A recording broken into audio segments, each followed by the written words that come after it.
India's average learning adjusted years of schooling was 7.1 years, lagging behind countries like Mexico, Kenya, Sri Lanka, Iran, UAE, and even Palestine. The foundational skills are alarmingly weak among 14 to 18-year-olds. About 25% of those surveyed couldn't read a standard 2-level text in their regional language, and only 43% could solve a simple division problem. Shockingly, nearly 43% of undergraduate students also struggled with basic division. This report is a testament to the fact that in reality, our education system has failed to educate a large section of the population, especially students from underprivileged backgrounds dependent on state-run education. Speaker ma'am, higher education, especially for women, is crucial to gaining empowerment and employment. And the AISHE report shows that only 10.4 colleges in the country were exclusively female.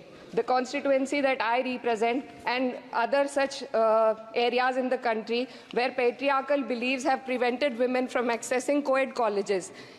Therefore, we need women specialized institutions so that women can get educated and get further in the society. Ma'am, पिछले 7 साल में देश भर में 70 paper leak हुए हैं, जिससे 2 करोड़ युवाओं की जिंदगी बर्बाद हुई है।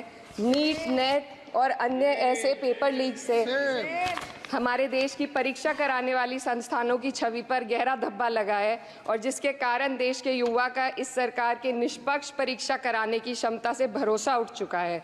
इसी के संदर्भ में NCRB की जो स्टूडेंट सुसाइड रेट है वो 7.6 हो गई है, ऐसा 2022 की रिपोर्ट में बताया गया था। Ma'am, similarly, the situation is for the NET and DU LLB entrance examination. The abrupt cancellation and the mismanagement of the NTA is a crucial issue that the government needs to look into. Ma'am, I would also like to bring to your attention the discrimination against minorities in this budget allocation, especially in the case of closure of the Maulana Azad Foundation. Despite the Prime Minister's vision of minorities progressing with Quran in one hand and computer in the other, this undermines efforts to boost educational opportunities. What we also need in today's time is quality STEM education, as outlined by India's National Education Policy 2020, and it is crucial for fostering critical thinking and preparing our youth for 21st century challenges.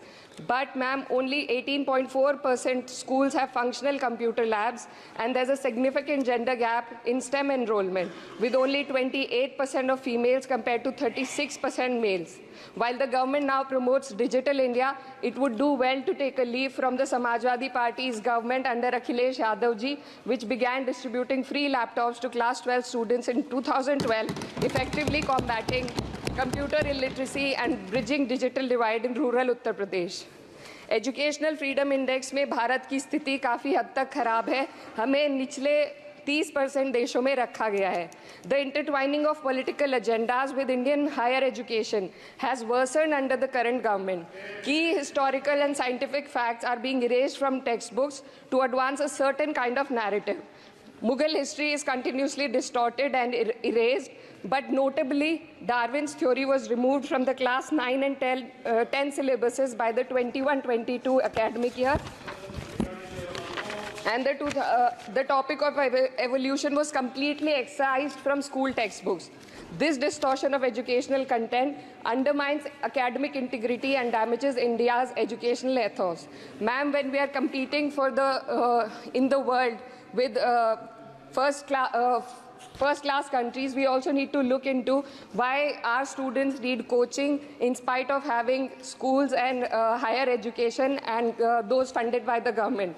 The incident of 3 students dying in UPSC coaching has once again exposed the harsh reality, just a minute, man, and plight of a significant segment of our population.